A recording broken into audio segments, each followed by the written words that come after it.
നമ്മളിന്ന് നോക്കാൻ പോകുന്ന വണ്ടി ഏതാണ്? ബജാജ് മാക്സിമ.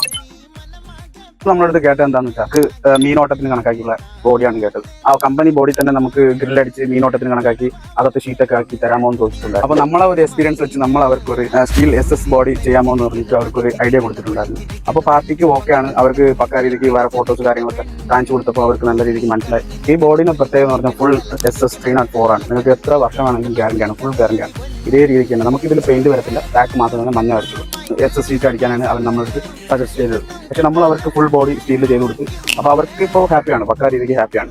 എല്ലാവരും ചോദിക്കാം, ചിലപ്പോൾ ഈ അഭയ ആട്ടോയ്ക്ക് നമുക്ക് സെൻട്രൽ എഞ്ചിൻ വരുന്നുണ്ട്, എഞ്ചിൻ പണിക്ക് നിങ്ങൾ എന്ത് ചെയ്യുമെന്ന് പറഞ്ഞ് ചോദിക്കും. ഇപ്പോഴാണ് നമ്മൾ അതൊക്കെ കാണുന്ന ടിപ്പിങ്ങിൻ്റെ രീതിക്കാണ് നമ്മളിത് ചെയ്തിട്ടുള്ളത്. ഫ്രണ്ടിൽ ഒരു 2 ബോൾട്ട്, ടിപ്പിംഗ് എന്ന് പറയുമ്പോൾ ജാക്കൊന്നും വരത്തില്ല, ഫ്രണ്ട് 2 ബോൾട്ട് നമ്മൾ സെറ്റ് ചെയ്തിട്ടുണ്ട്. ഇതിൻ്റെ ഹെവി പൈപ്പ് തന്നെയാണ്, എല്ലാം 304 തന്നെ. നമുക്ക് ഒന്നും 202 അങ്ങനെ വരത്തില്ല, എല്ലാം 304 തന്നെ.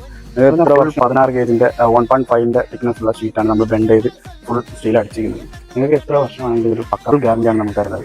കാര്യങ്ങളെല്ലാം 304 പൈപ്പ് തന്നെയാണ്, എല്ലാം മുക്കാൽ ഇഞ്ച് സ്ക്വയർ പൈപ്പ് തന്നെ നമ്മൾ കൊടുത്തിട്ടുണ്ട്. നമുക്ക് ഇനിയും വൃത്തിയാക്കാനുണ്ട്, വണ്ടി ഇനിയും വൃത്തിയാക്കാനുണ്ട്. വണ്ടി പണി ഫൈനലായിട്ടില്ല, ഫൈനലാക്കിയിട്ട് അടുത്ത വീഡിയോ ആയിട്ട് വരുന്നതാണ്.